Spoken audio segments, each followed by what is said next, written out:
भाई ये ले तेरी अपनी पेन ड्राइव, इतनी झाटू पेन ड्राइव है, सारा स्टडी मटेरियल करप्ट हो गया है।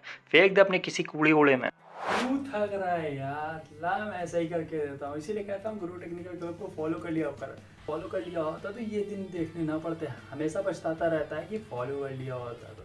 चल मैं बताता हूँ, मैंने बहुत सारी वीडियोस देखी। ड्राइव को लैपटॉप या पीसी में कनेक्ट कर लेना, ये दो ऑप्शन देगा तो कैंसिल कर लेना। उसके बाद कमांड पे चले जाना है, रन एज एडमिनिस्ट्रेशन कर लेना। यहाँ पे देख लेना किस नाम से तुम्हारी पीडी है। उसके बाद ये आई के नाम से है तो यहाँ पे चले जाना है। उसके बाद CH के DSK लिख लेना, स्पेस करके ड्राइव का नाम :\F। उसके बाद एंटर दबा देना है। जितने एरर रहेंगे सभी एरर फिक्स हो जाएंगे और चल जाएगी आपकी पेन ड्राइव। 1 मिनट का काम था, अभी फॉलो कर लिया होता तो ऐसे दिन ना देखने पड़ते हैं।